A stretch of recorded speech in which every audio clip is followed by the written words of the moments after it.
Dad faced Thimble across the refectory table, glowering. "Do you realise what a stupid and dangerous thing you did today?" he asked. Thimble nodded eagerly. "Those animals could have killed us." Thimble gave a toothy smile.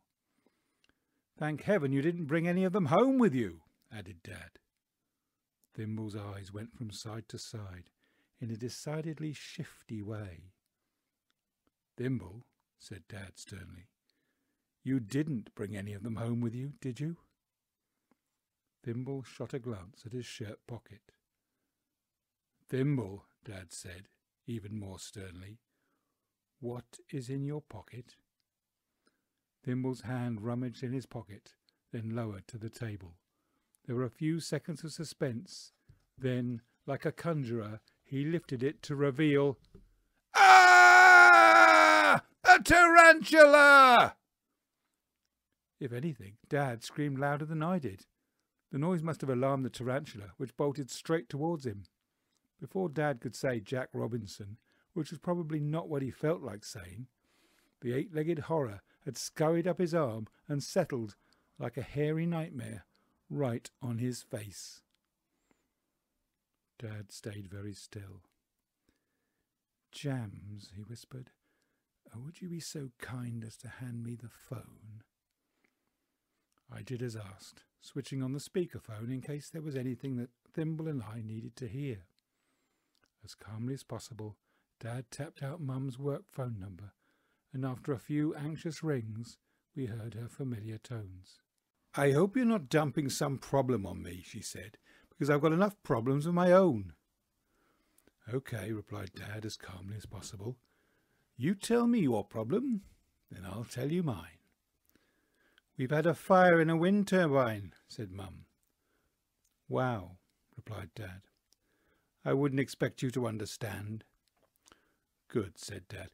"Now can I tell you my problem?" "Hurry up then," said Mum. "There's a tarantula on my face." Silence.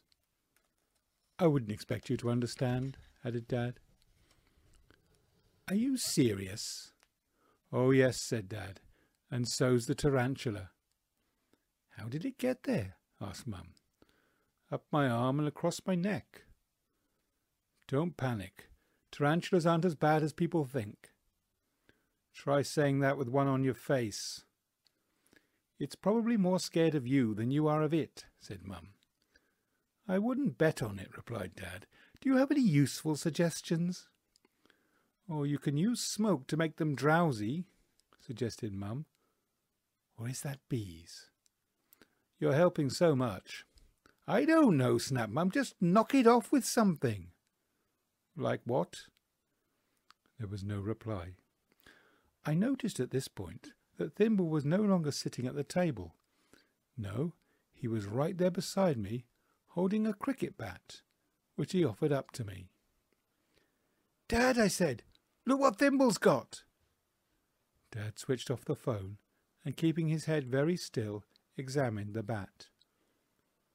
Could Dad hit the spider hard enough to kill it, but soft enough not to smash his own face in?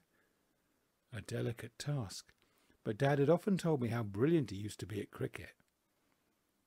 Keeping his face rock steady, he tried a few practice swings.